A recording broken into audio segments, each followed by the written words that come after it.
The sun had just begun its slow descent behind the hills, casting golden light across the sprawling Whitaker Ranch.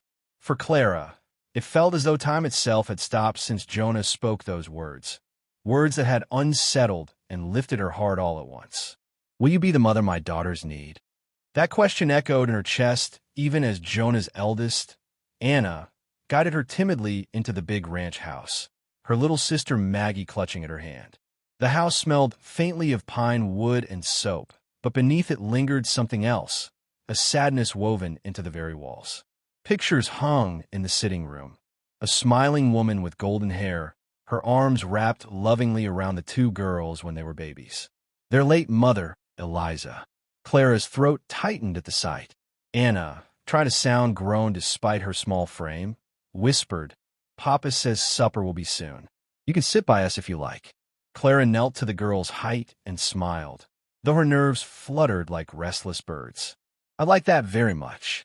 Maggie, the younger one, stared up at her with cautious eyes before darting to the table and climbing into her chair.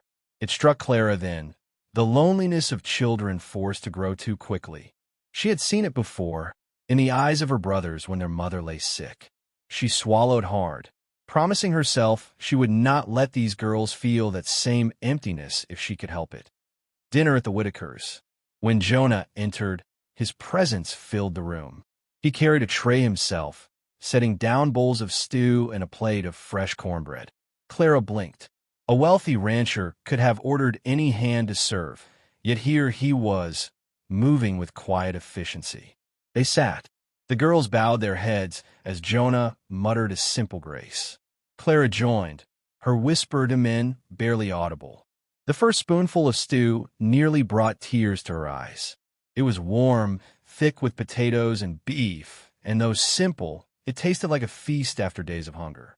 She ate slowly, not wanting to appear greedy, but Jonah noticed. "When did you last have a decent meal?" he asked quietly, his eyes steady on hers. Clara froze. She set her spoon down. 3 days ago. A kind woman gave me bread at the last town." Jonah's jaw flexed. He didn't press further, but Clara caught the storm in his expression. Anger not at her, but at the injustice of the world that had left her starving. Anna piped up suddenly, her small voice cutting through the silence. "Papa, can Miss Clara stay with us? I like her." Maggie nodded eagerly, crumbs on her cheek. "She's nice." Jonah's gaze softened as he looked at his daughters. Then he turned to Clara. "The decision is hers." Clara's heart fluttered. She had come for work, for scraps, and now 2 little girls were pleading for her presence. It was too much kindness too quickly. I don't know if I'm worthy," she whispered. Jonah leaned forward, his voice quiet but firm. "Worthiness is not measured in fine clothes or full purses, Miss Hayes. It's in the heart. My girls see yours. That is enough for me." Clara lowered her head, her eyes burning. For the first time in years, hope began to stir like a fragile flame in her chest. Settling in, days turned into weeks. Clara found herself folding into the rhythm of ranch life. At dawn, she helped the cook prepare biscuits and eggs. She mended torn sleeves for the ranch hands, scrubbed floors until they gleamed, and stitched new doll clothes from scraps for Maggie. The girls clung to her quickly, Anna confiding secrets about school, Maggie insisting on being carried when storms frightened her. But it wasn't only the girls. Jonah himself began to shift. Clara noticed first in small things. How his eyes followed her when she laughed with his daughters. How he lingered near the porch if she sat there to sew in the evening light. How his voice softened when he spoke her name. Still, there was a distance, an invisible wall built from grief. Clara never intruded, never spoke of his wife, though the woman's presence lingered everywhere in the house. She respected that space, even as her own heart began to betray her with secret longing. A test of trust. It was late one afternoon when the first true test came. A storm rolled over the plains, fierce and sudden. Lightning cracked, and the cattle panicked, breaking through part of the fence. Ranch hands scrambled, shouting over the roar of thunder. Jonah threw on his coat and barked orders. "Get the herd under control. Tom, Sam, drive them toward the creek bed. Then, turning, he saw Clara rushing from the porch, holding the girls close. "Get them inside. Keep them safe," he commanded. But Clara did not simply hide. When a frightened horse bolted near the yard, nearly striking Maggie, Clara acted without hesitation. She scooped the child into her arms, shielding her with her own body until Jonah rushed over to pull them both to safety. Rain drenched them, wind whipping hair into their faces. Jonah's hand gripped her arm, steadying her. His storm-gray eyes met hers, fierce with both fear and gratitude. "You didn't hesitate," he said, his voice rough. Clara's chest heaved. "They're your daughters. They needed me." Something unspoken passed between them then, something deeper than gratitude.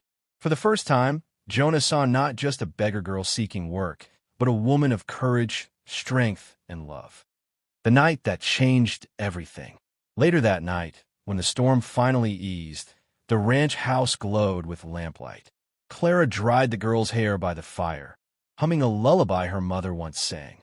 Jonah watched from the doorway, silent, as his daughters leaned sleepily against Clara's shoulder. When at last the girls were tucked in bed, Jonah remained in the parlor. Clara moved quietly to leave, but his voice stopped her. "Clara." She turned.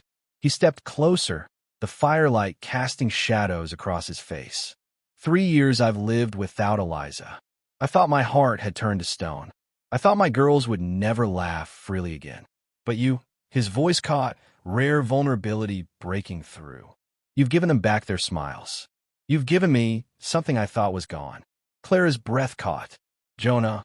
He reached out, gently brushing a damp strand of hair from her face. "That day you stood at my steps in rags, I saw only desperation. But now I see strength, kindness, a woman I could trust with the most precious part of my life." His eyes searched hers, full of longing and fear. "I asked if you would be the mother my daughters need. Tonight, I asked something more." Clara's heart pounded. What do you ask?" His hand trembled slightly as it closed around hers. "Will you be my wife?" Tears spilled down Clara's cheeks, unbidden, unstoppable. She had come to the Whitaker Ranch begging for work, ready to accept the lowest task. Instead, she found love, family, and a home. Her voice broke, but her answer was clear. "Yes, Jonah. With all my heart, yes." Epilogue. Months later, the ranch yard bloomed with wildflowers as spring settled over the land. The bells of the little white chapel in town rang, announcing the union of Jonah Whitaker and Clara Hayes. The ranch hands cheered, the townsfolk smiled, and 2 little girls ran joyfully around their new mother's skirts, laughing as they hadn't in years. She pleaded for a job in Tatters, but the wealthy rancher whispered, "Will you be the mother my daughters need?"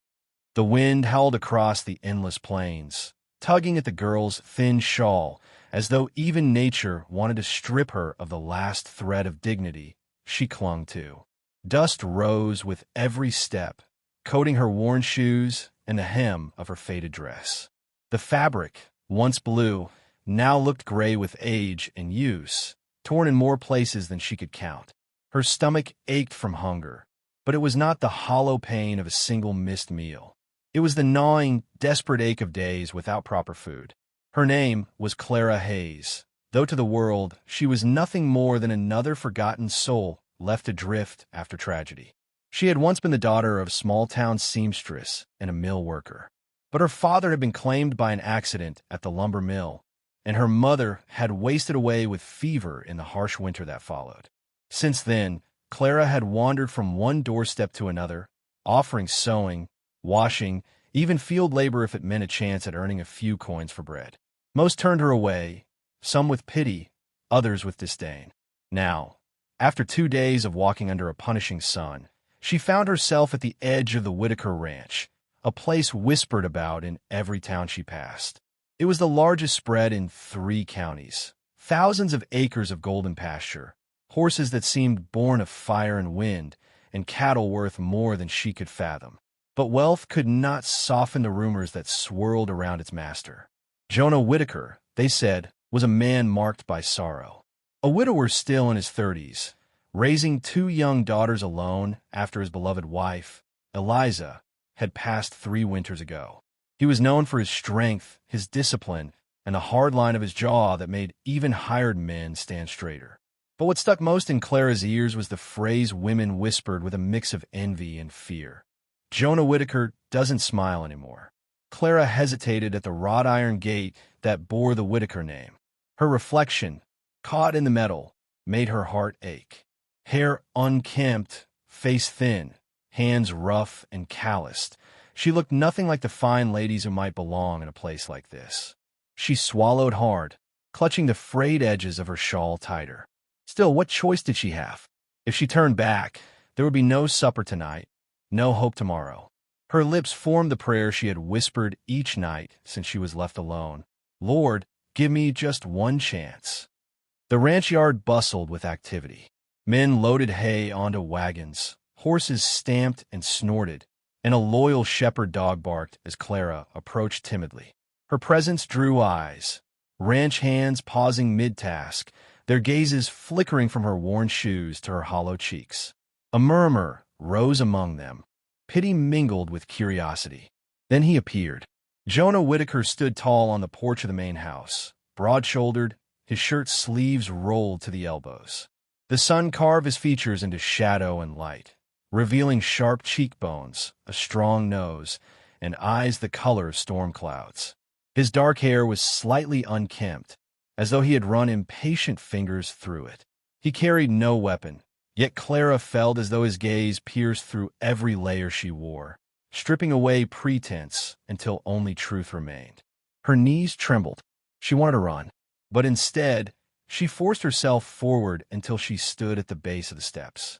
Her voice, when it came, cracked like brittle glass. "Sir, please. I came to beg for work." The porch creaked as Jonah descended a step. His gaze swept her from head to toe, lingering on the torn hem of her dress, the dirt smudges on her hands. He said nothing at first, and the silence stretched until Clara thought her heart might burst. "I can sew, mend, wash clothes," she stammered. "I can cook simple meals, tend children, work in the fields if need be. I'll take whatever you'll give, sir. Just don't turn me away." Something flickered in Jonah's expression. Was it surprise? Perhaps even pity? He folded his arms across his chest, his shadow falling over her like a cloak. "Most who come here are men looking for a wage," he said at last, voice deep, steady. "You're no ranch hand. Why come here?" Clara lowered her eyes, shame burning her cheeks. "Because I've nowhere else to go." A small sound drew both their attention, a child's laughter.